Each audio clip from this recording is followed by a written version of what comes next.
गांव सियापुरा एक शांत और सुंदर स्थान था, जहां लोग एक दूसरे की मदद करते थे और हर त्योहार को धूमधाम से मनाते थे। लेकिन इस गांव में एक रहस्य भी था जिसे गांव वाले छुपाकर रखते थे। गांव के बाहर एक पुरानी हवेली थी, जो बरसों से वीरान पड़ी थी। कहा जाता था कि उस हवेली में कुछ ऐसा था जिसे देखने की हिम्मत किसी ने नहीं की थी। रात का समय था, चांदनी अपनी शीतल रोशनी से गांव को रोशन कर रही थी। गांव का नौजवान अर्जुन, जो हमेशा रोमांचक चीजों की खोज में रहता था, उसने ठान लिया कि वह हवेली के रहस्य को सुलझाएगा। दोस्तों ने उसे रोकने की कोशिश की, लेकिन उसकी जिज्ञासा के आगे कोई भी तर्क टिक नहीं पाया। अर्जुन ने रात को 12 बजे हवेली जाने का फैसला किया। वह चुपके से अपने घर से निकला और धीरे धीरे हवेली की ओर बढ़ने लगा। हवेली तक पहुंचते पहुंचते अर्जुन का दिल तेजी से धड़कने लगा। उसने अपने कदमों की आवाज को धीमा किया और हवेली के बड़े पुराने दरवाजे को धकेलकर अंदर दाखिल हुआ। हवेली के अंदर का दृश्य बहुत ही डरावना था। चारों ओर मकड़ी के जाले और धूल जमा हुई थी। अर्जुन ने अपनी टॉर्च जलाई और चारों ओर देखने लगा। अचानक उसे एक अजीब सी आवाज सुनाई दी, जैसे कोई फुसफुसा रहा हो। उसकी रीढ़ की हड्डी में सिहरन दौड़ गई, लेकिन उसने हिम्मत नहीं हारी और आवाज की दिशा में बढ़ने लगा। आवाज एक पुराने कमरे से आ रही थी, जो हवेली के सबसे पीछे था। कमरे का दरवाजा आधा खुला था। अर्जुन ने दरवाजा खोला और अंदर देखा तो उसकी आंखें फटी की फटी रह गईं। कमरे के बीचों बीच एक पुराना आईना रखा था और आईने में एक अजीब सी परछाई दिखाई दे रही थी। अर्जुन ने ध्यान से देखा तो वह परछाई उसकी ही थी, लेकिन परछाई का चेहरा विकृत और भयावह था। अर्जुन ने घबराकर पीछे हटने की कोशिश की, लेकिन उसके पैर जैसे जम से गए थे। अचानक आईने की परछाई हिलने लगी और अर्जुन की तरफ बढ़ने लगी। अर्जुन ने डर से चिल्लाना चाहा, लेकिन उसकी आवाज गले में ही अटक गई।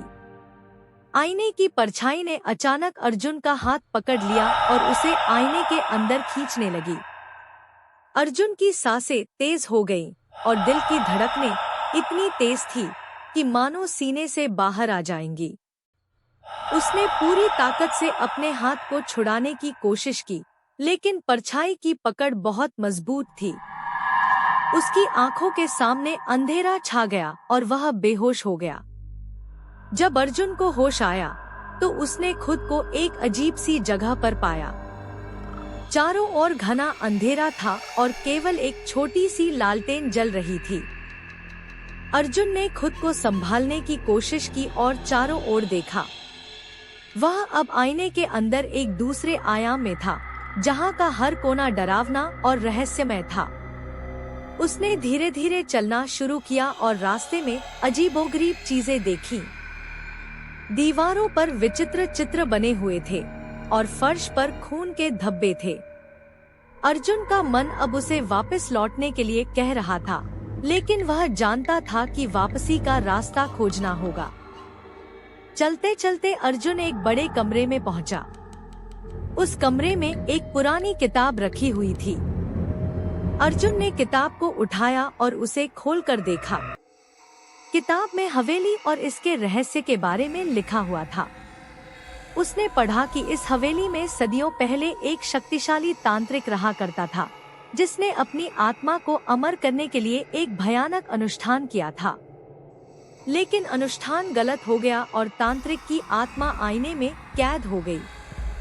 अर्जुन ने पढ़ना जारी रखा और पाया कि आईने की परछाई असल में तांत्रिक की आत्मा थी, जो अब तक लोगों को अपने जाल में फंसाकर उनकी आत्मा को चुराने की कोशिश कर रही थी। लेकिन किताब में एक समाधान भी था। अगर कोई साहसी व्यक्ति तांत्रिक की आत्मा को आईने से बाहर निकाल सके और उसे फिर से अनुष्ठान के जरिए मुक्ति दे सके, तो वह आत्मा हमेशा के लिए शांत हो जाएगी।